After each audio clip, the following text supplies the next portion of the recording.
Welcome back. The National Student Financial Aid Scheme should investigate the possibility of a new fund for those students who do not currently qualify for funding. Well, that's the call made by the Department of Higher Education and Training. And the Public Investment Corporation and Government's Employees Pension Fund could be targeted for funding. But concerns have been growing over the capacity to administer the proposed fund. NSFAS only gives loans to students whose parents earn a combined salary of less than 120,000 rand a year. Now it has been tasked with exploring the viability of funding the so-called missing middle. These are mostly children of teachers, police officers, nurses and other public servants who earn less than 200,000 rand a year. They do not qualify for NSFAS loans and cannot secure loans from the banks. So you will have a family income, like let's say a public servant earning 125,000 rand. And then based on the non-availability of funding, that student is excluded. But that student is just as poor as the rest. So in terms of what we at the end want to achieve was that we need to identify and source sustainable funding. But the Wits University SRC says NSFAS should not even be talking about creating a new fund when it's failing to address the current challenges. The SRC says 2,788 students, most of whom are in their final year, have been denied funding. This is despite the fact that they have passed their exams and meet NSFAS means test requirements. The SRC has threatened to cause disruptions at Wits and stage a sit-in at the Department of Higher Education offices if this issue is not resolved. You are failing to maintain what you have, but you want to build more.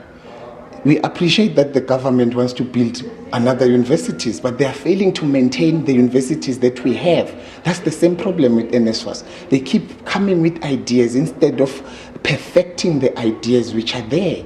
They have to perfect the ideas which are there, the policies, their policies moving forward. Because even now, there are students who are excluded in NSFAS because of documentation, that someone has failed to provide maybe an ID copy of a father. You know, sometimes fathers disappear.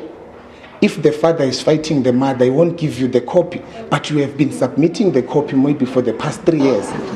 NSFAS has been allocated a budget of 9.5 billion rand this year to fund 415,000 university and FET students.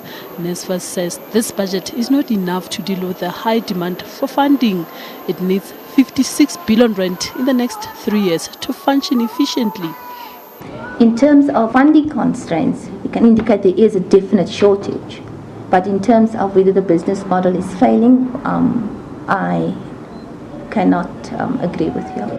Last year, students at various tertiary institutions staged protests against NSFAS, accusing it of not giving loans to deserving students. This led to NSFAS being given an additional 1 billion rand from the National Skills Fund. But the students say this has not done much to alleviate their plight.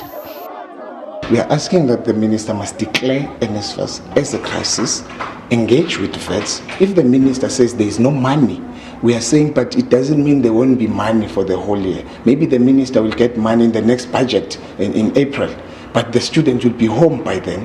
Allow the students to go to class while the country and the ministry are looking for funding elsewhere, but the students will be in class because anything can happen between now and December. The Department of Higher Education and Training has admitted that there are some teething problems as far as NSFAS is concerned. A government task team is expected to submit the report on the proposed funding model to the Minister of Higher Education and Training, Blade Nzimande, by the end of March this year. Naledi Mulifi, SABC News, Johannesburg.